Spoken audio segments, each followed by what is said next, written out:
Bom dia, internacionalistas. Aula número bem reduzido, quórum bem reduzido, número 6 alunos, mas já inicialmente já desejo para vocês uma excelente segunda-feira, uma excelente semana, a última semana de aulas, né, em 2021.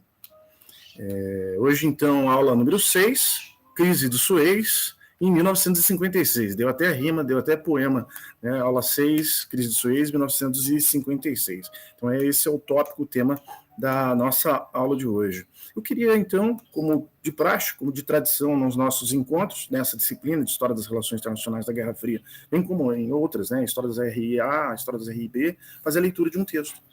O texto intitula-se Crise do Canal de Suez, fez de Nasser um ícone árabe. Interessante que, né, Gamal Abdel Nasser é o nosso personagem histórico do nosso encontro de hoje, da nossa aula número 6. Esse texto, pessoal, não é de minha autoria, o texto é de autoria de Roger Hardy, tá? A Agência Estado de São Paulo, em 2016, republicou esse texto também. Vamos lá, então. Quando nacionalizou a Companhia do Canal de Suez no dia 26 de julho de 1956, o presidente do Egito, Gamal Abdel Nasser, tornou-se o herói do mundo árabe. Ele era um dos oficiais do exército que haviam tomado parte no golpe que tirou do poder a monarquia apoiada pelos britânicos em 1952. A resposta árabe ao novo regime militar, escreve o historiador Rashid Khalid, foi morna inicialmente. Suez mudou tudo isso, estabelecendo Nasser como líder árabe supremo até o fim de sua vida, e o nacionalismo árabe como uma principal ideologia árabe. Tomar o controle do canal foi um ato de autoafirmação nacional e de desafio à Grã-Bretanha, que empolgou árabes por toda a parte. Interessante, eu queria fazer aqui uma observação, que a crise de Suez, em 1956, colocou em xeque até então, a força, o prestígio, a credibilidade, a legitimidade das potências tradicionais, Grã-Bretanha e França.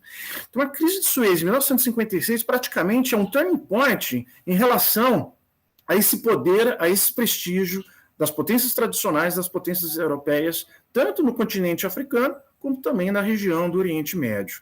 Então, a crise de Suez de 1956, ela demarca uma ruptura até então nesse prestígio, nessa força, né, nessa poder legítimo que tinha as potências tradicionais, as potências europeias, que exerciam até então, desde o século XIX, então até esse presente momento. E é importante também chamar a atenção, e eu faço aqui uma complementação em relação a esse primeiro raciocínio, que então Estados Unidos e União Soviética, praticamente a partir de 1956, vão mostrar também para as potências tradicionais, e aí leia-se França e Grã-Bretanha, quem mandaria ou quem disputaria aquela região geopolítica, aquela região geoestratégica. Então vejam, pessoal, a crise de Suez de 1956 não é só importante para o mundo árabe, não é só importante também para os Estados Unidos, para a União Soviética, mas ela mostra, de fato, o enfraquecimento, o declínio, a decadência das potências tradicionais, das potências europeias, que até então tinham um certo prestígio naquela região geoestratégica, tanto do continente africano, bem como também do Oriente Médio. Prosseguindo então, pessoal. Nasser foi visto então como um novo tipo de líder, pronto para desafiar a velha ordem colonial. Vejam que o mundo árabe sempre prestigiou lideranças que questionavam essa velha ordem colonial.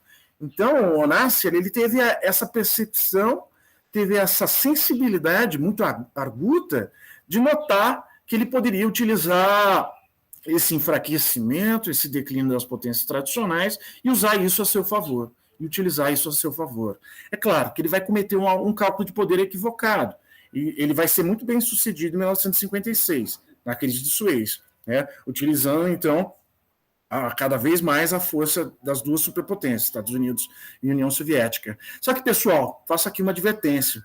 Em 1967, na Guerra dos 6 Dias, ele vai tentar utilizar do mesmo estratagema, só que lá ele fracassa. Estados Unidos e União Soviética não interferem no processo, e como vocês sabem, já estudaram a respeito disso, né, ou vão estudar a respeito disso, na Guerra dos 6 Dias, Israel praticamente derrota todas as potências árabes e não há interferência direta, nem indireta, dos Estados Unidos e da União Soviética. Né? E aí mostra como Israel já vai ter uma força naquela região.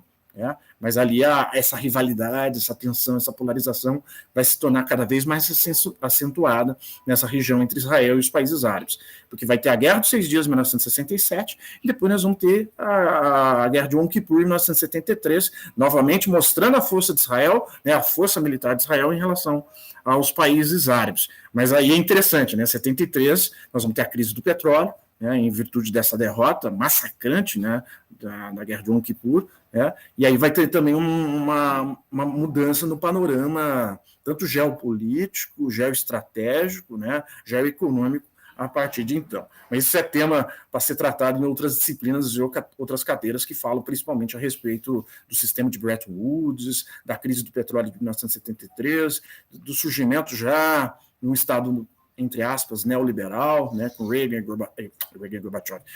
e Margaret Thatcher, né, a Dama de Ferro na Grã-Bretanha. Então, mas é um tema para outras disciplinas que provavelmente vocês já tiveram esse encontro, uma interação com esse tema. Prosseguindo, então, pessoal. Canal de Suez. O Canal de Suez, então, ele tem 163 quilômetros ligando o Mar Mediterrâneo ao Mar Vermelho. Ele foi construído entre 1859 a 1869, então levou praticamente uma década.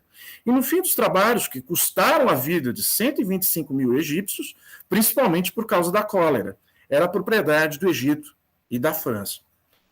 O Canal de Suez sempre teve importância estratégica, né, pessoal? Por quê? Porque ele permitia que embarcações fossem da Europa à Ásia ou da Ásia à Europa, sem ter que contornar a África pelo Cabo da Boa Esperança. Então não havia necessidade de contornar todo o continente africano, lá no sul do continente africano, para chegar na Europa. Então já facilitava a saída do petróleo, né, que é tão importante para a nossa área de relações internacionais, discutir a respeito, né, do petróleo, das jazidas petrolíferas, de países que são detentores e ricos de petróleo, né? Então a saída do Oriente Médio, contornando ali e chegando muito mais rápido, né, à Europa. Então o custo, as despesas são muito menores. E também essa questão logística do transporte se torna muito mais barato, é muito mais barateado à medida que tem o Canal de Suez, a facilidade, né, de sair dali do Oriente Médio, passando pelo Canal de Suez, chegando à Europa. Ou mesmo quando a Europa,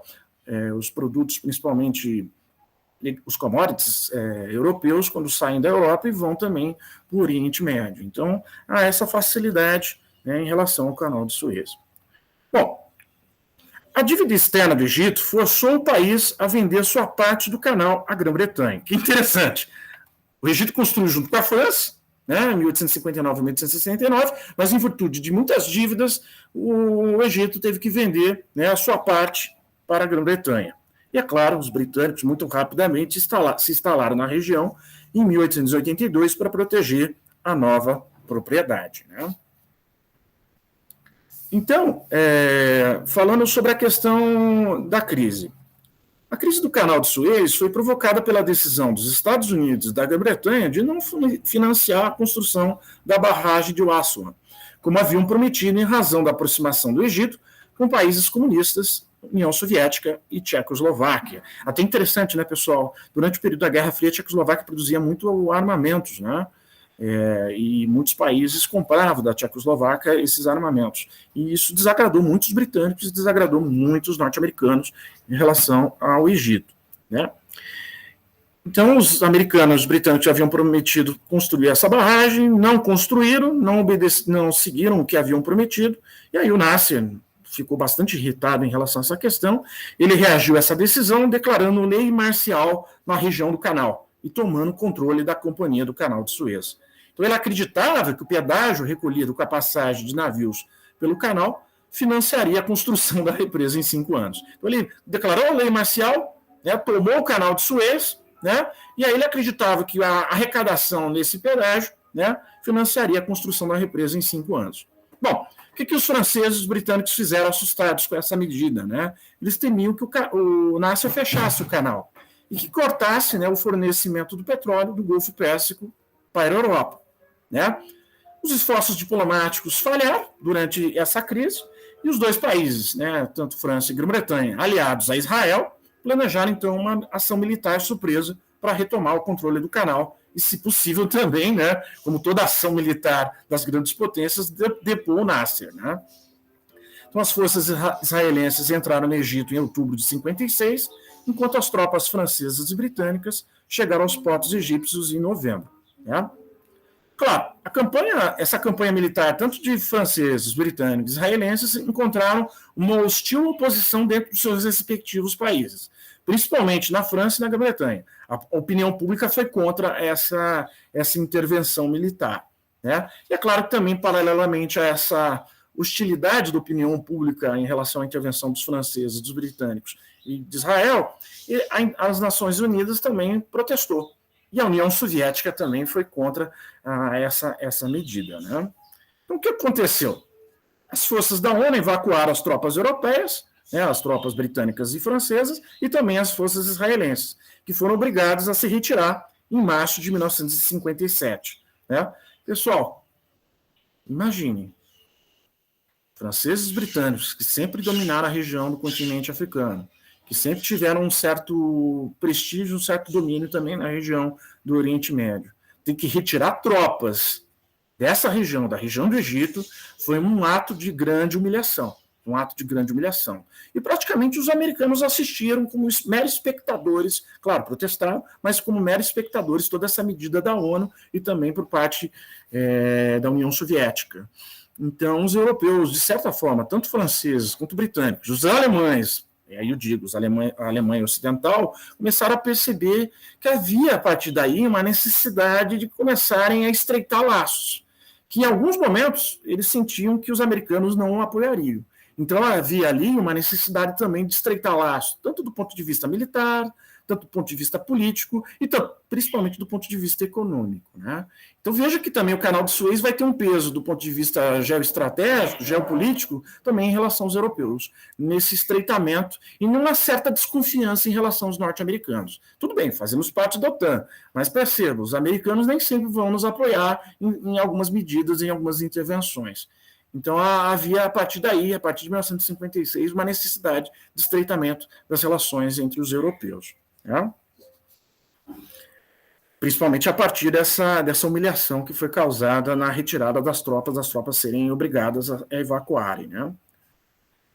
É claro, né, pessoal, quem sai fortalecido da crise de Suez de 1956? O Nasser. Nasser sai como um grande líder que enfrentou as potências tradicionais, que, entre aspas, vamos colocar de uma forma muito vulgar, de uma forma muito popular, ele botou as tropas europeias para correr, e principalmente o grande inimigo do mundo árabe, os israelenses. Né? Então ele foi visto como um grande líder árabe, e nesse sentido eles reconheciam isso nele. Né? Então aí o Nasser, se utilizando dessa imagem que ele construiu, né, vai começar, principalmente nas rádios, o sonho do arabismo. Né? Então, o nacionalismo árabe, o arabismo, incorporava a ideia de que todos os árabes do Marrocos, até o Golfo, deveriam se unir em um só país. Era uma ilusão muito forte, mas ele propagava isso de dizer uma grande nação do mundo árabe, reunindo desde o norte do Marrocos até o Golfo. Né? Era mais ou menos a ideia que o Nasser imaginava, ele supunha que poderia acontecer. Né? As suas transmissões de rádio faziam muito sucesso nesse momento. Então, durante o auge do poder de Nasser, nos anos 50 e 60, a ideia de que os árabes deveriam se unir sob liderança do Egito tornou-se muito popular. Né? Então, usando o rádio portátil como meio de comunicação, Nasser espalhou a mensagem arabista pelos cantos mais remotos da região. Né? E aí os líderes manchados por sua ligação com os antigos poderes coloniais viram sua influência seriamente enfraquecida. Interessante, né? Aqueles que eram vistos como entreguistas, que tinham boas relações com os britânicos, os franceses, com o poder europeu, começaram também a ser vistos com desconfiança e a serem questionados, a colocar até a sua credibilidade em xeque. Né? E é claro, né, pessoal, 2 anos após o caso Suez, a monarquia iraquiana, apoiada pelos britânicos, caiu num golpe sangrento. Vejo que Suez começou a criar uma série de casos tanto do continente africano, bem como no Oriente Médio, uma sucessão de fatos, de fenômenos, né, questionando, né, esse poder europeu. Né? Então, o que é interessante que a gente pode depreender disso? Que foi um forte sinal de que os nacionalistas árabes estavam agora tomando as decisões. Pessoal, uma provocação. vocês poderiam pensar na produção do artigo de vocês, para quem se interessa pelo assunto, pelo tema, por essa região geoestratégica, de fazer um link da crise de Suez de 1956 e os fenômenos que se seguem a partir daí, com o quê? Que aconteceu agora há pouco tempo, né? A Primavera Árabe. A Primavera Árabe, né? Promoveu uma comparação, um paralelo comparativo entre esses dois momentos. Seria também interessante de perceber essas duas questões, o que há de semelhanças, o que há de diferença entre esses dois momentos, né? E acho que também é um tema bastante interessante para vocês trabalharem. Sugestão, é claro. Bom, a questão de Israel, pessoal. Com a ascensão de Nasser, 3 ideias passaram a dominar a política árabe: o arabismo, a justiça social e, é claro, a luta contra Israel. Então, aliando-se com a Grã-Bretanha e a França na questão do Canal de Suez, Israel confirmou a visão árabe que via o país como uma criação do colonialismo. Então, sempre os árabes identificaram a criação de Israel como criação do colonialismo. E uma interferência do mundo europeu, do mundo exterior, no mundo árabe. Então, eles sempre enxergaram, sempre reconheceram Israel com essa premissa, né? Então, a luta contra Israel tornou-se causa árabe predominante, mas acabou contribuindo também para a ruína de Nasser, como eu já tinha dito para vocês. Alguns analistas acreditam que o sucesso em 1956 o levou a superestimar seu poder na guerra em 1967. É interessante, né, pessoal, na nossa área de relações internacionais, essa ideia de superestimar e subestimar sempre está presente na visão dos estrategistas políticos, dos policymakers, dos advisors, dos líderes estatais. E a gente também, como analista de relações internacionais, nós temos que sempre ter muita cautela, muito cuidado, muita precaução ao superestimar ou subestimar determinados fenômenos, determinados personagens, determinados estados que estão envolvidos em algumas situações geoestratégicas, geopolíticas, né? E o Nasser errou nessa percepção de poder, nesse cálculo de poder. Ele acreditava que o contexto de 1956 se repetiria em 1967, o que de fato não se concretizou, né? Israel, como vocês sabem, derrotou os exércitos árabes em apenas 6 dias, né? Como ficou conhecida a guerra de 6 dias, né?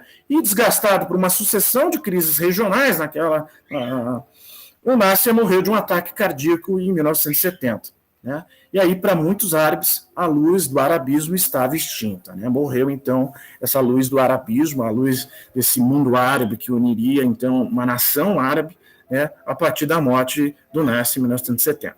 Tudo bem, pessoal? Feita a leitura desse texto, já com algumas análises prévias, né? Então, o que eu achei interessante nesse texto? O Nasser, como grande personagem histórico da crise de Suez de 1956, ele saiu muito fortalecido. Interessante já nesse raciocínio, ele acreditou que em 1967 poderia promover uma mesma ação em relação aos israelenses na Guerra de 6 Dias, mas ele fracassou nesse contexto. É interessante também reconhecer, já te respondo, Mariane, reconhecer o declínio, a decadência das potências tradicionais, das potências europeias, nesse contexto, mostrando cada vez mais o prestígio e fortalecimento dos Estados Unidos e da União Soviética. Importante também, pessoal, vocês já viram também como uma mensagem implícita, que eu quero dizer aqui, a disputa geopolítica nessa região, né, tanto no Oriente Médio quanto no continente africano, entre Estados Unidos e União Soviética. Então, o tabuleiro geopolítico começa a modificar, já que na Europa já está muito bem traçado, já está muito bem delimitado. Tivemos na última aula a respeito da Guerra da Coreia, então ainda a questão na Ásia ainda está sendo demarcado, delimitado, embora isso nunca vai ficar muito claro em relação ao contexto asiático, já que vai acontecer uma série de conflitos naquela região, mas o que vai acontecer a partir de agora, principalmente a partir de 1956? Procurar demarcar de uma forma muito clara, né, onde é domínio americano, onde é domínio soviético. Né? Então, aqui é um tabuleiro geopolítico sendo traçado pelas duas grandes superpotências. Né? Então, são alguns elementos que a gente poderia depreender dessa leitura prévia, dessa leitura inicial do texto. Deixa eu ver a pergunta da Mariane, e novamente, obrigado, Mariane, pela pergunta. Vamos lá. Eu acho que há diferenças essenciais, sem sombra de dúvida, né? São contextos diferentes, Mariane. É interessante que o arabismo havia essa ideia de uma unificação numa só nação, né? Eu acho também que é um tema bastante interessante, bastante promissor, essa pesquisa de fazer também esse comparativo entre o arabismo e o panarabismo. O panarabismo já tem premissas completamente diferentes, não quer essa ideia de uma só nação. Eu acho que a diferença essencial, Mariane, internacionalista, está relacionada a isso. O panarabismo já tem essa divisão de haver essa heterogeneidade entre as nações árabes, mas com questões de não haver essa unificação numa só nação.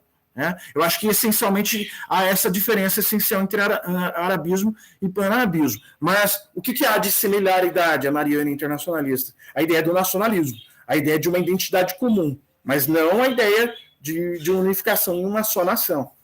Mas do nacionalismo árabe, já havia uma heterogeneidade de várias nações árabes, de um fortalecimento em relação a essas nações árabes, mas também já poderíamos também depreender, Mariane, na sua boa pergunta, arguta pergunta, o ódio ou essa luta também contra Israel, está tanto presente no arabismo quanto também em relação ao arabismo. E também de uma certa repulsa, não somente em relação a Israel, mas uma repulsa também à interferência externa. Agora, já no panarabismo, contra os Estados Unidos, contra também as outras potências europeias. Também são contextos diferentes, que a gente pode comparar do arabismo de 1956, ou da década de 60 também, o panarabismo, uma situação muito mais recente. Mariane, belo tema também para uma produção de um artigo científico. É um belo tema também para uma produção de um artigo científico nessa cadeira, ou numa futura cadeira, onde trate desses temas, também é um bom tema. Parabéns também pela pergunta, pelo questionamento, tá bom? Espero ter sido claro nessas diferenças e semelhanças entre essas duas premissas, arabismo e panarabismo. Mas belo tema também, Mariane, que pode ser desenvolvido mais a fundo. Pessoal, tá muito barulho atrás, o Chopin tá fazendo muito barulho, Os passarinhos começaram a cantar também, Vocês perceberam, Mas desculpem, as calopsitas gostam de cantar bastante. Eu fazer muito barulho durante a aula. E eu gravando tudo isso, aqui falando a respeito disso. Vamos prosseguir então, pessoal. A partir de agora, vamos assistir um vídeo introdutório sobre o canal de Suez, e depois eu passo para a apresentação do Prezi. Vamos lá então. Só um minutinho.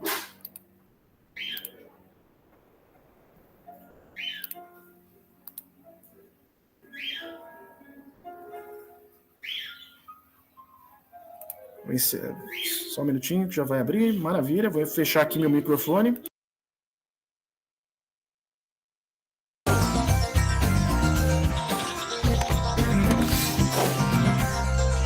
Sejam bem-vindos ao Nerdologia de História. Meu nome é Felipe Figueiredo, formado em História, colunista, podcaster, youtuber e professor. E corte caminho e desencare logo para assistir esse Nerdologia sobre o Canal de Suez e sua história. O Canal de Suez é uma via navegável construída pelo homem localizado no Egito, que liga o Mar Mediterrâneo ao Mar Vermelho. Concluído mais de 150 anos atrás, o canal permite que navios transitem entre a Europa e a Ásia sem precisar contornar o continente africano, economizando tempo e dinheiro, e criando um problemão se um navio encalhar no canal. A ideia do Canal de Suez não é nova, na verdade é uma ideia muito antiga. A região onde está o canal, no Istmo de Suez, é uma faixa de terra estreita com cerca de apenas 125 quilômetros, ligando a África e a Ásia, e caravanas já transportavam produtos de uma ponta a outra. Outro aspecto que influenciou a ideia de um canal é a presença de vários lagos naturais, que poderiam ser aproveitados pela via navegável. O mais antigo vestígio de um canal na região é o Canal dos Faraós, de quase 4.000 anos atrás, que ligava o rio Nilo aos lagos, acessando o Mar Vermelho. Existem relatos documentais e também evidências arqueológicas do canal, mas seu trajeto não é totalmente conhecido e é muito provável que ele dependesse de marés ou cheias do rio. Por séculos, canais menores que iam de leste a oeste foram utilizados sazonalmente no Egito. Uma das evidências mais importantes são as inscrições de Suez, de Dario, rei da Pérsia, um monumento de pedra que descreve as viagens de navios do Egito para a Pérsia pelos canais. A proposta de um canal norte-sul como o que existe hoje surge na Idade Moderna, por interesse dos venezianos, que sofriam com a concorrência dos navegadores portugueses que contornaram o Cabo da Boa Esperança em seu comércio com a Índia, e por interesse do Império Otomano, que queria conectar seus domínios em diferentes mares. Por questões tecnológicas, esses planos não foram adiante. É no final do século XVIII que o interesse na construção do canal é renovado.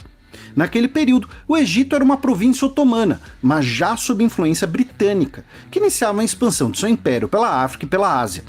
É por ver o Egito como eixo dos domínios britânicos que a França invade o Egito. As forças francesas eram comandadas por Napoleão, ainda general, que leva consigo uma grande expedição científica com descobertas arqueológicas e também estudos cartográficos e de engenharia. Desses levantamentos que saem os primeiros projetos para a construção de um canal. Porém, um erro sobre a elevação das águas fez com que os projetos fossem descartados. Após a derrota da expedição francesa, o Egito tornou-se praticamente independente dos otomanos, sob o governador Muhammad Ali, aliado dos britânicos, interessados no domínio marítimo da região e na exploração de algodão. Apenas em 1830, o erro da elevação foi corrigido, e, nas décadas seguintes, começou uma corrida entre franceses, que queriam construir o canal, e britânicos, que queriam impedir. Com a ascensão do governador Muhammad Said, a situação mudou.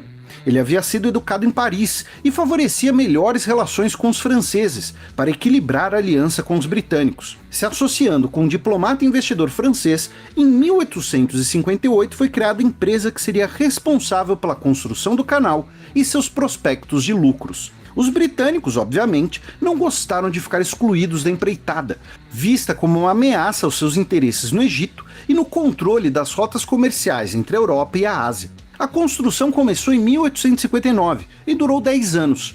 Mais de 1,5 milhão de pessoas trabalharam no canal de diferentes lugares. A festa de inauguração durou 3 dias, em novembro de 1869. Por 2 décadas, os britânicos pressionaram contra o canal, boicotando seu uso e forçando aliados a fazerem o mesmo. A obra custou mais do que o esperado e não tinha um movimento previsto, causando prejuízos. Após a crise mundial do algodão, na década de 1870, a economia egípcia sofreu muito e o governo vendeu suas ações no canal justamente para os britânicos. Como consequência, o boicote acabou e o canal tornou-se amplamente utilizado e lucrativo. Mais que isso, ele tornou-se essencial para o funcionamento do Império Britânico, ligando a metrópole aos seus principais domínios, garantindo o fluxo de mercadorias, de forças militares e de petróleo. A importância do canal era tamanha que os britânicos não podiam tolerar ameaças à sua presença no Egito, sejam externas, sejam internas. Ao ponto em que, em 1882, o Reino Unido invadiu e ocupou o Egito, transformado na prática em uma posse britânica, que durou até 1953. Mesmo com a independência formal e mudanças de sistemas de governo, o país era governado pela dinastia Muhammad Ali, sob tutela britânica, com o canal administrado em conjunto franco-britânico. A importância estratégica do Canal de Suez fez com que o Egito fosse alvo de ofensivas durante as 2 guerras mundiais, para tentar separar o Reino Unido de parte de suas colônias, com importantes batalhas disputadas ali. E é após a Segunda Guerra Mundial que a situação do Egito e do canal vai mudar. Em 1952, uma revolução liderada por oficiais do exército egípcio derruba a monarquia, instaura uma república, declara a independência do Sudão e decide pela expulsão das tropas britânicas no país. O novo governo tinha como objetivo a industrialização da economia egípcia, com grandes obras de infraestrutura. Uma delas é a represa de Assuã, para fornecer energia elétrica nesse processo de modernização. Quando o governo dos Estados Unidos suspende o financiamento do projeto, o governo egípcio de Gamal Abdel Nasser decreta a nacionalização do canal, para usar a receita das tarifas dos navios para financiar seus projetos. Isso leva à crise de Suez em 1956, quando França, Reino Unido e Israel invadem o Egito e tentam retomar o canal à força. Nesse período, o canal é brevemente fechado, e a crise é solucionada após pressão dos Estados Unidos e da União Soviética, com o canal nacionalizado. Principalmente após a Guerra dos 6 Dias, em 1967, o canal ficou fechado por quase 7 anos, causando grandes prejuízos para a economia mundial. O fechamento do Canal de Suez motivou projetos de navios cada vez maiores e capazes de mais carga, para viabilizar economicamente as viagens ao redor do Cabo da Boa Esperança. Em 1975, o canal é liberado após uma extensa operação de limpeza. Desde então, ele foi expandido e é um fator muito importante para a economia do Egito e também para o comércio mundial, com 12% de todo o comércio marítimo passando por ali. E claro que, infelizmente, muita coisa interessante ficou de fora, e fontes e sugestões estão aqui na descrição. Nos comentários do Nerdologia sobre a história dos Maori e a Nova Zelândia, perguntaram se o nome da ilha da... Pessoal, excelente o vídeo, né? Muito informativo, muito explicativo. Veja que coisa curiosa, né? O paradoxo da ação britânica, né? Era contra a construção do canal, quando foi construído, depois de uma década, e tomou posse praticamente do canal. Não, somos a favor, é ótimo, vale a pena ter esse canal. Sempre fui a favor, né? Nunca critiquei, como diria a frase sobre jogadores de futebol, né?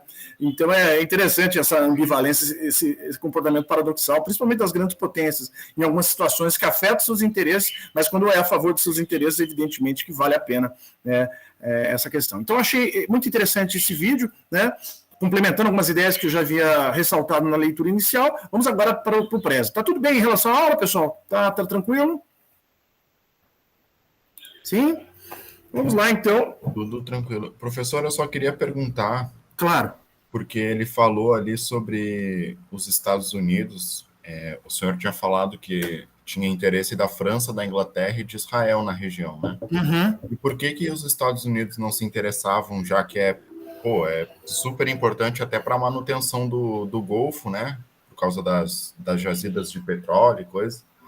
E depois viriam a ser foco também, né? No Irã, no Iraque. Inicialmente, claro, eles reprovaram a conduta militar, né, dos três países, né, tanto da Grã-Bretanha quanto da França e também de Israel, né. Mas o que é interessante, Guilherme, internacionalistas perceberem em toda essa ação militar, ação, vamos dizer, política e diplomática dos Estados Unidos, ele sempre utiliza a ONU. Ele sempre vai tentar utilizar a ONU para não falar que são os Estados Unidos. Então, os Estados Unidos, muito durante o contexto da Guerra Fria, utilizou a ONU como uma forma diplomática, uma forma política de protesto em relação tanto a ações da União Soviética, bem como também algumas ações, como nesse caso, na crise de Suez, em 1956. Então, a forma de protesto diplomático, protesto político dos americanos foi via ONU. Ele liderou os países que protestavam contra essa intervenção dos países europeus de Israel via ONU. Então, vejo como que a ONU foi sempre utilizada para os Estados Unidos ao seu favor, ao seu interesse, né?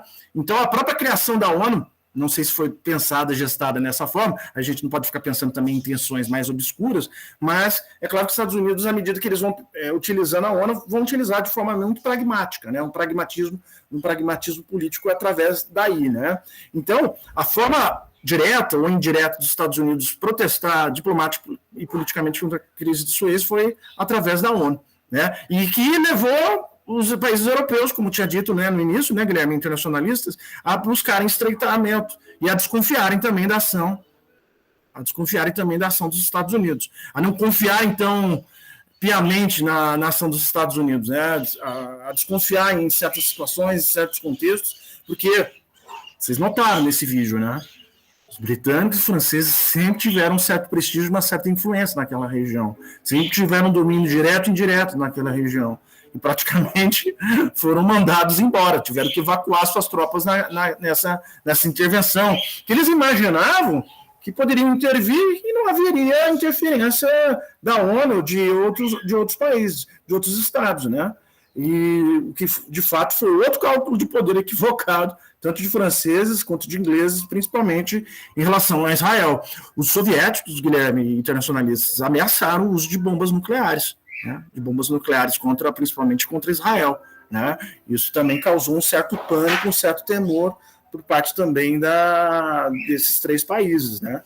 E aí, até foi bom ter lembrado disso, em virtude da sua boa pergunta, o que vai começar dentro da França, dos britânicos, principalmente de Israel? Vamos procurar desenvolver tecnologia nuclear, não podemos ficar refém dessas intimidações por parte dos soviéticos ou provavelmente também dos norte-americanos, né? Claro que os americanos não fariam esse tipo de intimidação, né? Ou de ameaça, né? Mas os soviéticos, tanto nessa crise de Suez, quanto também na crise de Berlim, eles utilizam dessa intimidação né, dessa provocação.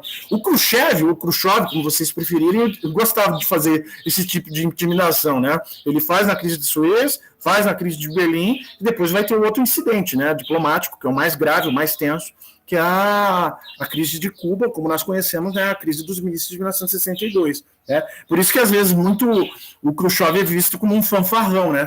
Gostava de ficar todo momento fazendo esse tipo de ameaça, de intimidação, né? Vamos usar, né? E nunca usou, evidentemente, né? Mas era uma forma de intimidação. Veja, né, pessoal, outro ponto importante, outro ponto argumentativo importante, né? A questão de intimidação através de você ser detentor de armas nucleares. Era também uma característica também do contexto da Guerra Fria. Pessoal, hoje só falando sobre possíveis temas, né? Canal de Suez. Né? Vocês viram 12% do comércio internacional. Veja como é importante para os países da África, para os países do Oriente Médio e principalmente para os países europeus. Né? E vocês viram a questão logística, vocês viram também do desenvolvimento tecnológico, que foi falado no vídeo, né? Desenvolvimento de navios maiores para possibilitar transportar cargas maiores e também aguentar, né, longas distâncias. Né? Então, o Canal de Suez ele promove tanto a diminuição do custo das despesas e a diminuição do tempo, né? Então, também é um outro tema que vocês poderiam desenvolver enquanto artigo científico. Eu acredito que muitos de vocês vão fazer mais pesquisa descritiva, né? Uma pesquisa descritiva. Então, também, talvez é um outro tema também muito sugestivo para vocês trabalharem nesta presente cadeira. Pessoal, 9h12, nossa, o tempo passou super rápido, vou para o Prezi, então, a partir de agora, né? Cadê meu Prezi? Está aqui.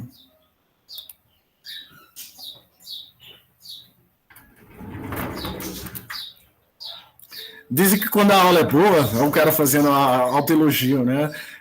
O tempo passa rápido, né? Não sei se vocês também têm a mesma compreensão, mas eu estou tendo, né? Vamos lá, então, pessoal. Crise de Suez, aqui uma imagem muito interessante, né? Mostrando Welcome to Egypt, né? Seja bem-vindo ao Egito, né? Interessante aqui essa imagem do Canal de Suez na atualidade. Vamos lá, então. Aqui, pessoal, um mapa bem interessante, escrito em francês. Depois, eu acho que não sei se está disponível lá no nosso Moodle, acredito que sim, qualquer coisa eu confiro. Aqui, então, em francês, uma série de conflitos que acontecem em toda essa região, que é o verdadeiro barril de pólvora nas relações internacionais, né? Até temas de TCC, de artigos, se você quer falar sobre conflitos, né? Tanto do ponto de vista geoestratégico quanto do ponto de vista geoeconômico, a região do Oriente Médio ela é uma região muito fácil, né, de você encontrar temas. Né? Então, aqui, vejam aqui então, esse mapa com a descrição em francês de vários conflitos que aconteceram nessa região, né? Em diferentes momentos, diferentes contextos, né? Vejam lá a Revolução Islâmica, em 1979, no Irã, a Guerra Irã-Iraque, de 1980 a 1988, a Guerra do Golfo, em 1991, e a Guerra do Iraque, depois de 2013. Né? Veja ali a questão falando sobre os curdos, né? População sem Estado, né, o povo sem Estado, na verdade, né, e interessante também para vocês verem ali como que é essa questão do Canal de Suez, a importância do Canal de Suez e de todos os países que o envolvem, né, e ali o Egito por onde tem a passagem, né, então da Ásia passando também ali a África e evidentemente indo para a Europa. Muito bom, pessoal. Então, observações gerais, algumas que já foram citadas, outras que vou ressaltar aqui para vocês. Né? Então, o que é interessante a gente depreender da crise de Suez de 1956? É uma competição, né, geopolítica entre Estados Unidos e União Soviética. Na semana passada eu chamei muita atenção de vocês, né, que a Guerra Fria ela é marcadamente caracterizada por competições de diferentes aspectos, diferentes dimensões. E a gente pode perceber, em relação à crise de Suez de 1956, essa competição geopolítica entre Estados Unidos e União Soviética. Interessante que, a partir de 1953, o Oriente Médio ocupa um lugar preponderante no xadrez diplomático, né? Enquanto na Europa a linha de demarcação, já tinha chamado a atenção de vocês, né? Entre os dois blocos está claramente traçada e estabilizada. Os países do Oriente Médio, especialmente os países árabes, são foco da rivalidade entre os dois blocos. Né? Então, a sua posição estratégica, as suas imensas reservas de petróleo fazem deles uma posse de primeira importância. Até aqui, né, Guilherme, complementando um pouco da sua pergunta, que foi muito inteligente, parabéns, como que vai chamar já a atenção tanto dos norte-americanos quanto dos soviéticos, questão do petróleo. São grandes jazidas petrolíferas, são países detentores de petróleo, os maiores, né?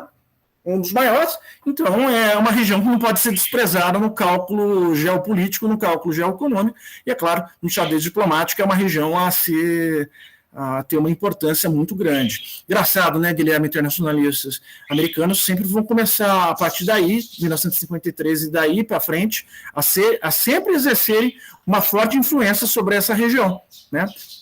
Claro, em virtude do que, né, pessoal? Petróleo. Né, esse importante recurso, né, e nesse sentido os americanos até então vão sempre estar presentes nos conflitos, atuando direto ou indiretamente, né, nessa região geoestratégica. Então, promover alianças diretas ou indiretas, procurar ou não aproximar-se de alguns países árabes, a interferir, né, na possibilidade de golpes ou não golpes nessa região. Então, no cálculo geopolítico dos norte-americanos, é uma região a estar sempre exercendo uma forte influência. Até outro possível tema que vocês poderiam tratar, política externa norte-americana ao longo da Guerra Fria, claro, aí é um tema de longo fôlego, né? Então aí já é mais para TCC, né? A política externa norte-americana nessa região, né? Como que foi? Como que se modificou? Né? Em quais situações houve interferência direta ou indireta? Né? Será que nos dias atuais, ou século XXI, houve mudança ou não houve mudança em relação a essa atuação? Alguns autores dizem que, a partir do presidente Barack Obama, começou a reduzir gradativamente a importância dessa região. Alguns autores dizem que os Estados Unidos, a partir do momento que começam a produzir o seu próprio petróleo, a partir do xisto, e também a importância da China, né, na região da Ásia, né, e chamando mais a atenção dos Estados Unidos, o Oriente Médio perdeu importância, não tanta importância, vamos chamar a atenção disso, né, mas caiu de primeiro para segundo, região geoestratégica, né, até a questão da ativação da Quinta Frota, ativação não, né, o fortalecimento da Quinta Frota, né, norte-americana na região do Pacífico.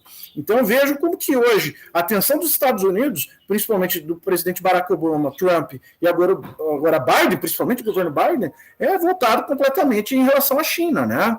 Então, até a gente fazendo um panorama em relação à Guerra Fria entre Estados Unidos e União Soviética, não podemos chamar de nova Guerra Fria, acho muito precipitado fazer esse tipo de leitura, dessa rivalidade, dessa tensão entre Estados Unidos e China. Mas o que é interessante é também atuar em contextos onde a China tem forte prestígio, no Pacífico, no continente africano, no Oriente Médio, na América do Sul. Vejam agora, por exemplo, a questão das terras no Paraguai, onde já há uma presença chinesa muito forte. A presença de investimentos chineses na América do Sul, principalmente construção de infraestrutura. Né? Isso tem chamado muita atenção dos norte-americanos.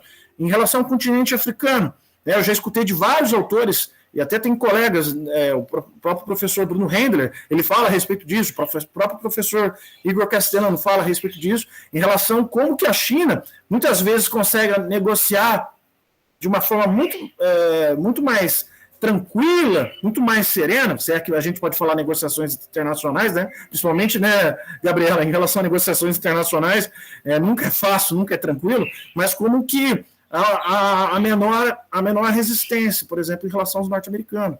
Então, também essas questões relativas a negociações internacionais, é muito importante pensar nesse tabuleiro geopolítico hoje do século XXI. Vou prosseguir, pessoal. Bom, eu insiro aqui no item C a incerteza como elemento presente, né, dada a extrema instabilidade política, né, nessa região, tanto da Ásia quanto em relação à África, né, o Egito, quanto também em relação ao Oriente Médio, fraquíssimo nível de vida, favorável a tumultos, revoluções e surpresas. Isso também era uma coisa que os americanos sempre levavam na sua análise em relação a essa região. Vamos para as observações gerais número 2. Estados Unidos, então, vão atuar, né, Guilherme, pela ajuda econômica e por alianças militares diretas. É a forma de sedução dos americanos, sempre atuaram dessa forma, né, a sua forma política, a sua forma econômica, né, ou forma militar, através, ou ora pela ajuda econômica, ora promovendo alianças militares indiretas, né. A União Soviética, claro, vai comprar a briga dos países árabes na luta contra Israel, até interessante vocês fazerem um comparativo para quem gosta de estudar, pesquisar sobre Rússia, né, atualmente, né, modificou essa relação entre Rússia e Israel, entre União Soviética e Israel. Outro ponto também muito importante de se pensar. Claro, a União Soviética que vai fornecer armas, principalmente para a Síria e o Egito, através principalmente da Tchecoslováquia.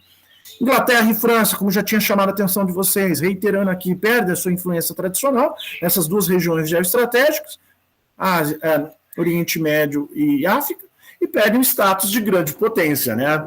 Alguns autores dizem que a crise de Suez é o momento de que essas duas potências tradicionais, elas perdem, então, esse status de grande potência. Agora elas se tornam o quê? Potências regionais, né? Então, também um outro ponto também muito interessante de se pensar a crise de Suez de 1956. Vejam, pessoal, a importância da crise de Suez para as relações internacionais, tanto para o contexto da Guerra Fria quanto para o mundo, né? Estados Unidos e a União Soviética, com o objetivo de não uso da força, utilizam outros recursos de poder. Veja lá, Guilherme e colegas, né? Internacionalistas. Quais recursos de poder? Diplomacia, Estados Unidos, muito através de um discurso multilateral através da ONU, e intimidação à União Soviética. A União Soviética, né? O uso de armamento nuclear. Bom, vamos lá então. A União Soviética lançou ultimatos à França, Inglaterra e Israel às 23 horas e 30 minutos do dia 5 de novembro. O Marechal Buganin, né, denunciava a agressão e aludia à possibilidade de utilizar modernas armas de destruição, nomeadamente mísseis, contra os países.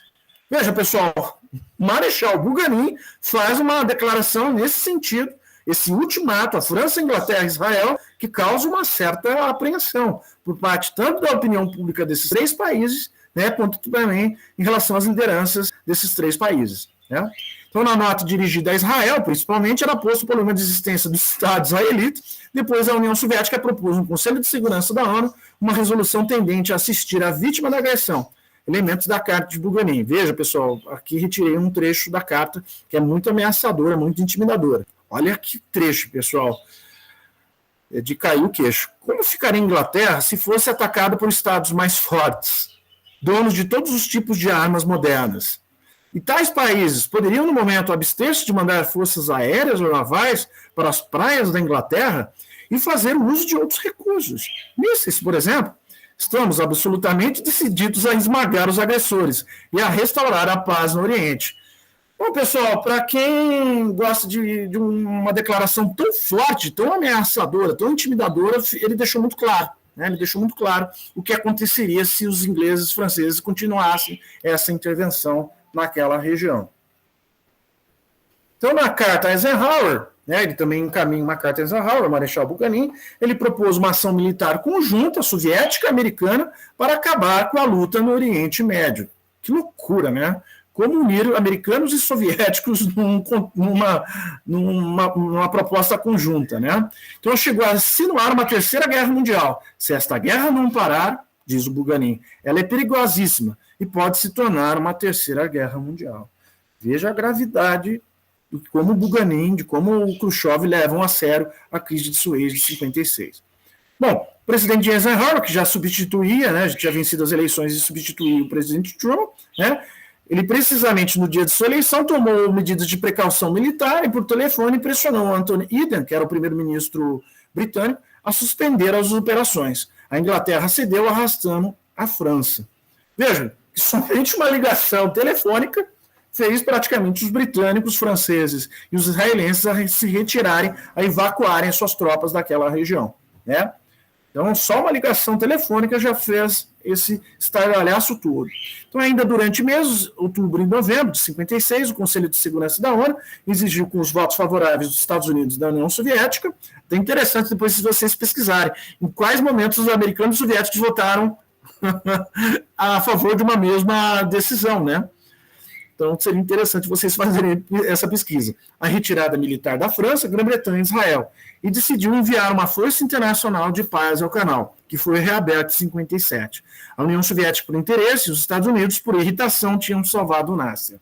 Claro, vocês vejam, pessoal, como disse no início da aula para vocês, naquele texto do Roger Harding, foi um ataque de surpresa. Os britânicos, franceses e israelenses não avisaram os americanos desse ataque surpresa.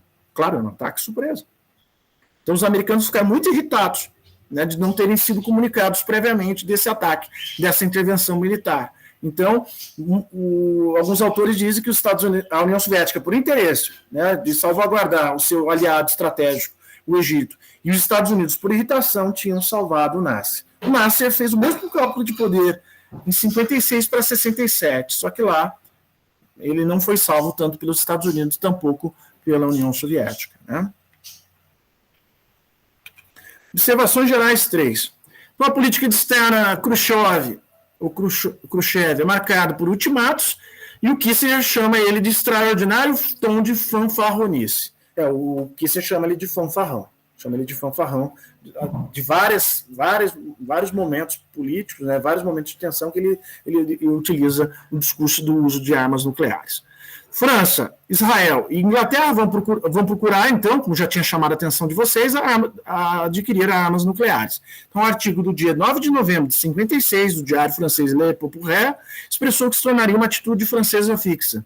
Sem dúvida, o governo francês decidirá em breve produzir armas nucleares. A ameaça soviética de usar foguetes dissipou todas as ficções e ilusões. Claro, eles ficaram desiludidos e desconfiados dos americanos. O que os americanos fariam no caso dos soviéticos usarem armas nucleares contra franceses ou contra outros povos europeus da Europa Ocidental, né?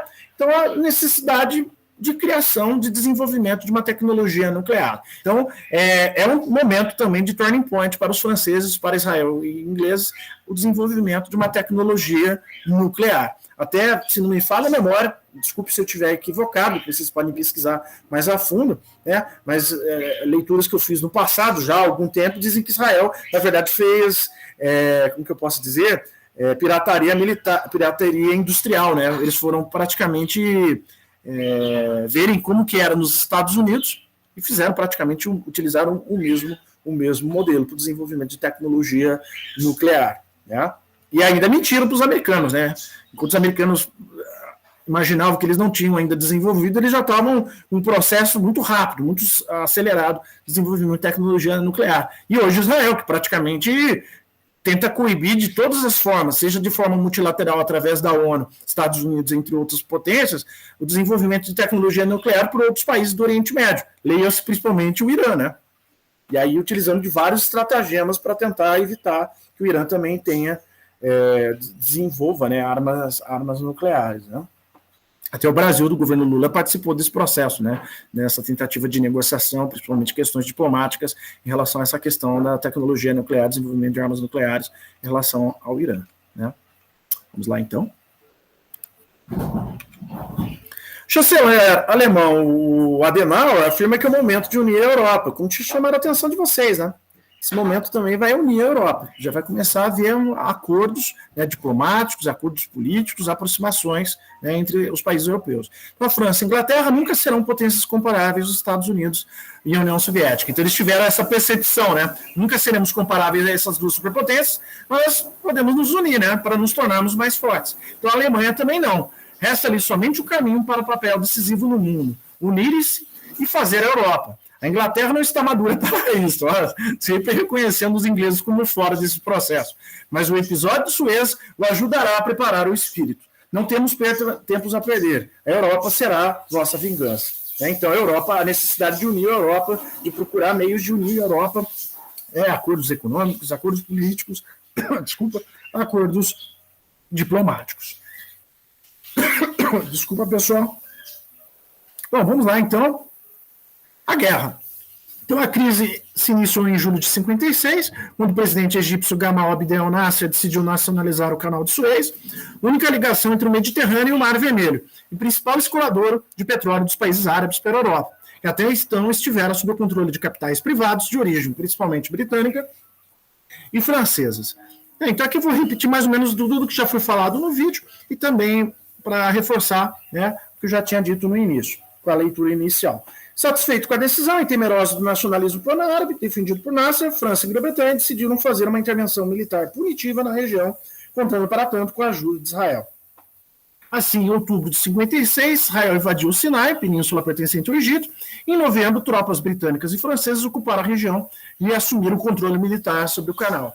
Contudo, a manobra, que possuía clara motivação colonialista, repercutiu muito mal junto à opinião pública mundial, particularmente junto aos Estados Unidos. Consequências. Declínio das potências médias, Inglaterra e França, como já tinha chamado a atenção de vocês. Ao Sadat, então chefe da propaganda do Egito, escreveu em 19 de novembro de 56. Só há duas grandes potências no mundo hoje, os Estados Unidos e a União Soviética. O ultimato botou a Inglaterra e a França em seus devidos lugares, de nem grandes, nem potências. Então, praticamente, ele chamou a atenção em relação a isso. Nós podemos também ver como consequência a vitória diplomática de Nasser. A gente também poderia complementar aquilo que eu já tinha feito na leitura inicial. Ele visto como um grande líder no mundo árabe, né? Então, o arabismo se fortalecendo a partir de então. Outro terceiro aspecto, o tabuleiro geoestratégico se amplia com novas peças e novos recursos de poder, e aí eu destaco para vocês, internacionalistas, Estados Unidos, utilizando a Organização das Nações Unidas, utilizando o Conselho de Segurança da ONU, a Assembleia das Nações Unidas, para utilizar do seu poder político, do seu prestígio político e do seu poder diplomático, seu prestígio diplomático nesse sentido, né? Os Estados Unidos, então, se engajam no Oriente Médio e todo mundo livre, né? Os Estados Unidos teriam daí diante que guarnecer sozinhos as seteiras da Guerra Fria. Porque, claro, os europeus vão começar a estreitar laços, desconfiados dos norte-americanos, e praticamente os Estados Unidos, a partir de então, vão começar a ter que cuidar de certos assuntos sozinhos, né? Por que na Guerra do Vietnã não vai contar com a ajuda de britânicos e franceses? Principalmente em relação à crise de Suez. Então, é por isso que a ação militar no Vietnã praticamente é unilateral e os americanos lutando sozinhos contra os Vietcongs, né? Então, isso também é um outro ponto que a gente pode depreender, né, como um ponto de consequência em relação à crise de Suez. O Suez veio a ser a iniciação americana às realidades do poder global. E uma das lições que foi o vácuo sempre é preenchido. A questão não é saber se ou será, mas por quem. Tendo escorraçado na Inglaterra e a França de seus papéis históricos no Oriente Médio, os Estados Unidos descobriram que a responsabilidade pelo equilíbrio de poder naquela região lhes caíra de pedra e cal sobre os ombros. Pessoal, isso é interessante. Então, sempre chamei a atenção isso de vocês, tanto os calouros quanto os alunos mais antigos, né? Mais próximos já de fazerem a defesa do TCC. Todo vácuo de poder vai ser preenchido por alguém. E a mesma coisa acontece em relação a essa região geoestratégica. Era desenvolvido, dominado pelas potências tradicionais, pelas potências europeias. A partir do momento que elas deixam de exercer esse irresistível domínio, vai ser preenchido por novas potências. No caso, as duas superpotências, Estados Unidos e União Soviética, né? Claro que vocês já podem ter percebido, e já sabem em relação ao professor José Renato, a forte carga de realismo e de pragmatismo político. Mas é assim a história das relações internacionais. É uma luta pelo poder, é uma luta também, né, por esses domínios, né, por essas regiões geoestratégicas, né? Ou melhor, é uma luta pelo poder e pela ordem, né, internacional. Sendo aqui mais preciso nessa definição de como que a grande história das relações internacionais é marcada por essas duas lutas, né? A luta pelo poder e a luta pela ordem, né? Então, foi implantada a doutrina Eisenhower, um programa triplo para o Oriente Médio, de ajuda econômica, assistência militar e de proteção contra a agressão comunista. Então, a doutrina Eisenhower, aqui que eu sempre gostei de ressaltar para vocês, desde o primeiro encontro da nossa disciplina, como cada doutrina Truman, doutrina Eisenhower, vai privilegiar certos aspectos, dependendo do contexto, dependendo da situação. Então, Eisenhower, ajuda econômica para esses países, principalmente relativa à questão de infraestrutura, entre outros aspectos, assistência militar, que é um outro ponto importante, e, é claro, proteção contra a agressão comunista. Não quero que seu país se torne comunista, não quero que seu país vá para a órbita soviética, né? 10 anos depois, os Estados Unidos venciam lutando sozinhos no Vietnã, a maioria de seus aliados tendo se afastado, invocando argumentos usados pelos próprios americanos na época de Suez. Então, os países europeus, em relação ao Vietnã, quando os americanos vão, nos apoiem multilateralmente na ação do Vietnã, não. Vão utilizar o mesmo argumento, que os americanos utilizaram em relação à crise de Suez. Vamos lá, então, pessoal. Sequências. E para finalizar, falando aqui sobre o Gamal Abdel Nasser, que é essa figura simpática, esse grande líder do mundo árabe, que saiu muito fortalecido da crise de Suez. né? Então ele nacionalizou a Companhia do Canal de Suez em 26 de julho de 56, né? Tornou-se herói do mundo árabe. Ele era um dos oficiais do exército, né? Que haviam tomado parte no golpe, que tirou do poder a monarquia apoiado pelos britânicos em 52. Ele disse que então a resposta árabe ao novo regime militar foi mora inicialmente, como já tinha chamado a atenção de vocês, né? Suez mudou tudo isso, estabelecendo então o Nasser como um grande líder árabe supremo e o nacionalismo árabe como sua principal ideologia, né? Como tinha chamado também a atenção de vocês, aqui praticamente reitero o que já havia repetido, já tinha dito para vocês, né? A tomada do controle do canal foi um ato de autoafirmação nacional e desafio à Grã-Bretanha, que vai empolgar os árabes por toda a parte, né? Então o Nasser foi visto como um novo tipo de líder pronto a desafiar essa velha ordem colonial. Então o sonho do arabismo, o nacionalismo árabe, incorporava essa ideia de que todos os árabes do Marrocos até o Golfo deveriam se unir em um só país, e durante o auge de poder, né, nos anos 50 e 60, a ideia de que os árabes deveriam se unir sob a liderança do Egito tornou-se muito popular. Também, como já tinha dito para vocês, as três ideias do Nasser: arabismo, justiça social e luta contra Israel. Ele vai ter, então, aquela crise de 67, que ele vai sair derrotado, e ele vem a falecer em 1970, vítima de um ataque cardíaco, né? Os textos que eu utilizei para a aula de hoje, Jean-Baptiste do Rosselli, encaminhei muito de alguns fichamentos do Jean-Baptiste do Rosselli para vocês, do André Caspe, e o Henry Kissinger, Diplomacia. Tudo bem? Que é esse capítulo alternando a contenção à crise de Suez. Bom, pessoal, ok, pessoal? Tranquilo? Tinha um jabuti passando aqui na minha perna, nos meus pés. Bacana. Vou encerrar aqui a apresentação. Pessoal, 9h36, podemos assistir o último vídeo em relação à crise de Suez e complementamos as ideias do que foram faladas aqui? Ficou tudo claro, né, pessoal? Alguma dúvida, algum questionamento? Praticamente vocês viram que eu fiz a minha fórmula de aula, né? Eu sempre repetir, né, para vocês memorizarem todas essas informações. Vamos, então, aqui para a exibição do vídeo. Agora, a crise de Suez na perspectiva árabe. Vou fechar aqui meu microfone. Só um minuto. Caros amigos, bem-vindos a mais um episódio de Hoje no Mundo Militar, um canal exclusivamente dedicado à discussão de temas militares atuais. Neste vídeo explicarei um evento histórico e militar muito complexo e que serviu para moldar o Oriente Médio na segunda metade do século XX. Refiro-me à crise do Suez de 1956. Como referi na introdução, a crise do Suez é um evento muito complexo, com muitas causas e consequências diretas. Por isso, para explicá-lo melhor, eu e o comandante Robson Farinazzo, do canal Arte da Guerra, resolvemos dividir o tema em dois.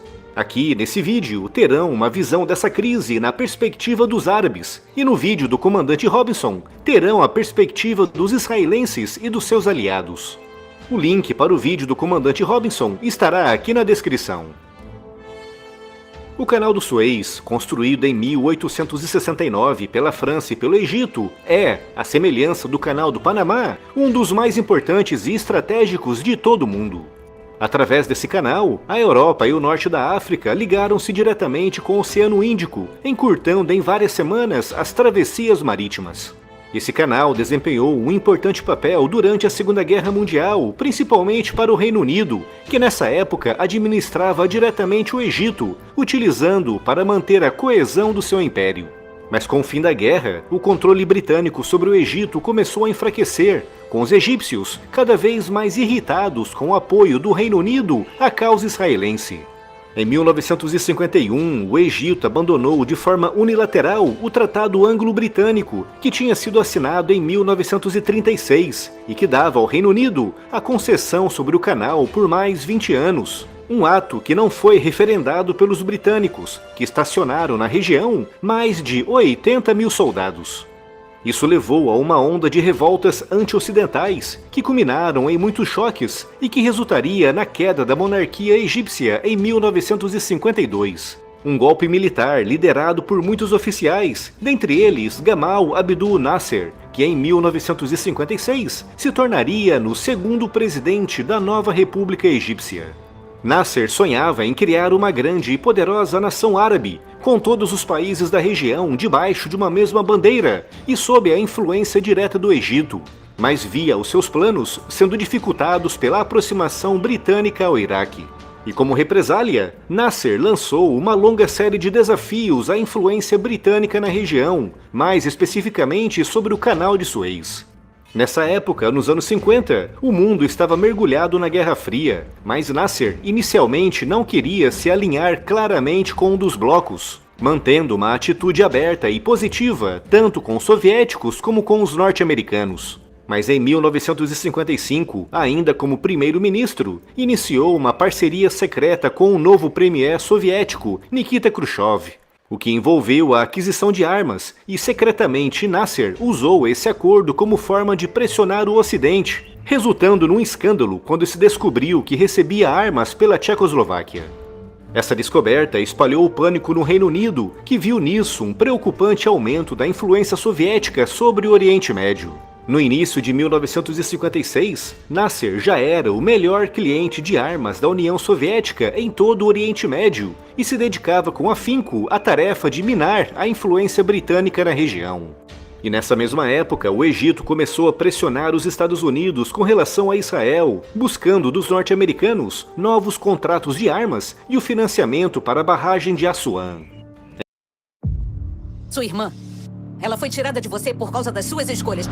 Eu fiquei na prisão a metade da minha vida.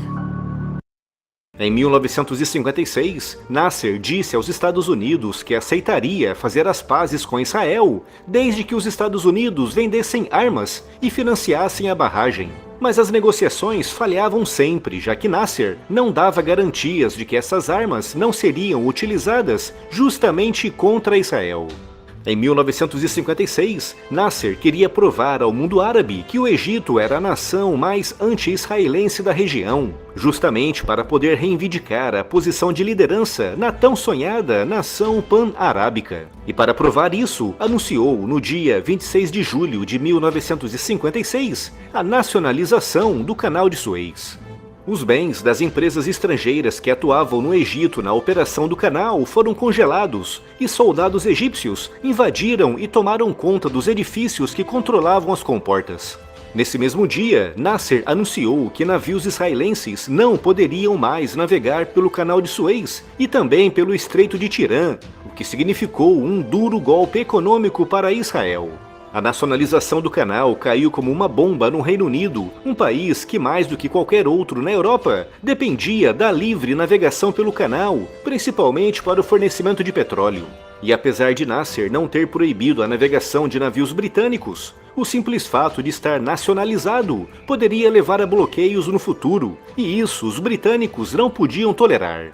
A França, que também dependia muito do canal, juntou-se ao Reino Unido nas fortes e contundentes declarações de crítica contra a decisão de Nasser. E Israel, de longe o país mais afetado, proibido de cruzar o Canal de Suez e o importante Estreito de Tirã, preparou-se para a guerra. Em julho de 1956, com a nacionalização do canal, Nasser surgiu como o maior líder árabe da época, visto pelos países vizinhos como um dos únicos capaz de encarar as grandes potências mundiais e principalmente Israel. Os israelenses não podiam ficar nessa situação delicada e desconfortável e se prepararam para a guerra, com o general Moshe Dayan traçando planos para um amplo ataque na península do Sinai, com o objetivo de destruir as posições egípcias e avançar em direção ao Canal de Suez. Mas Israel não estava sozinho nesse ataque, já que, como referi, os britânicos e os franceses dependiam muito do canal e não se sentiam confortáveis com a sua nacionalização. E por isso, os três coordenaram esforços, com o Reino Unido e a França estacionando grandes quantidades de tropas em Chipre e em Malta. O ataque israelense começou às 15 horas do dia 29 de outubro, com aviões atacando posições egípcias em todo o Sinai. No dia 30, Nasser recebeu um ultimato do Reino Unido e da França, confirmando a sua suspeita de que esses dois países estavam coordenados com Israel no ataque. E por isso, Nasser temia que as suas tropas no Sinai, que combatiam os israelenses, fossem cercadas caso os britânicos e os franceses atacassem o canal na sua retaguarda. para evitar isso que no dia seguinte, Nasser ordenou um recuo completo em direção ao canal, o que permitia aos israelenses avançarem imparáveis por toda a península do Sinai.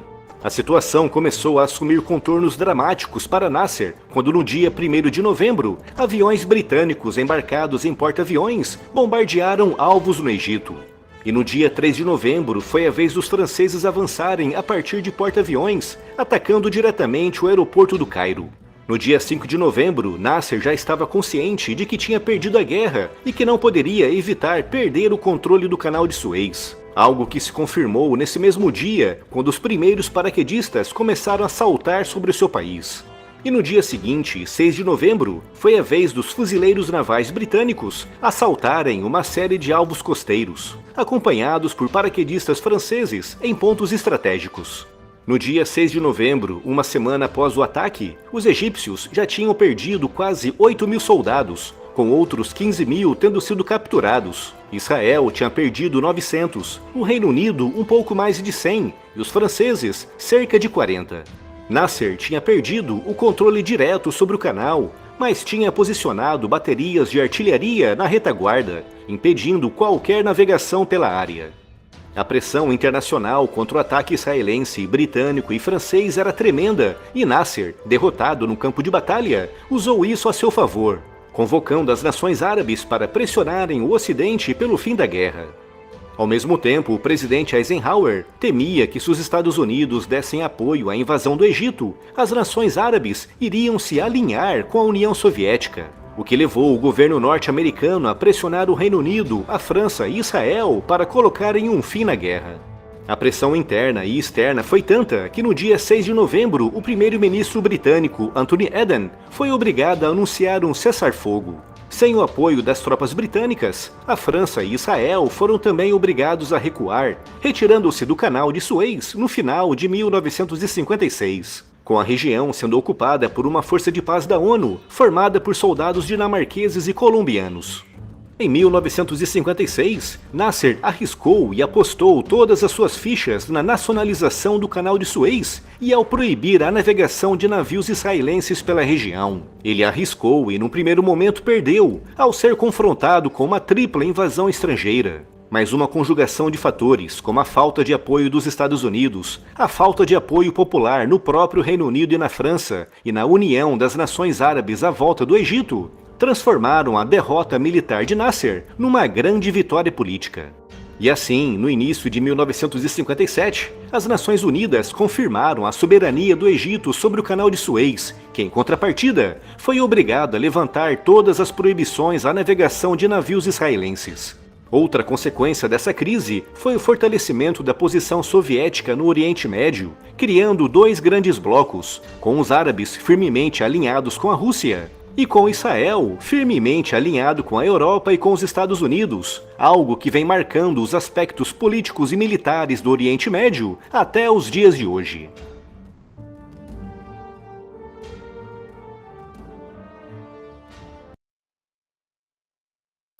Excelente vídeo, né, pessoal? Praticamente complementou muitos aspectos que já haviam sido ressaltados, mas também esse panorama no aspecto mais militar, né? Perfeito? Então, pessoal, acho que a aula de hoje foi muito produtiva, foi muito profícua, né, em falar sobre a crise de Suez, né, tanto do ponto de vista político, tanto do ponto de vista diplomático. Agora tivemos esse aspecto também militar. Eu pediria para vocês, eu vou encerrar a gravação para a gente conversar mais um pouquinho, mais uns 10 minutinhos, sobre o desenvolvimento do artigo. Tudo bem? Vou encerrar aqui a gravação, espero que vocês tenham gostado. Caso vocês não queiram, caso algum aluno ou aluna não queira acompanhar a nossa conversa após a crise de Suez, né, que foi o tema da aula de hoje, aula 6, né, pode ficar à vontade. Desejo, então, uma excelente segunda-feira, uma excelente semana, né? É isso aí, pessoal. Obrigado.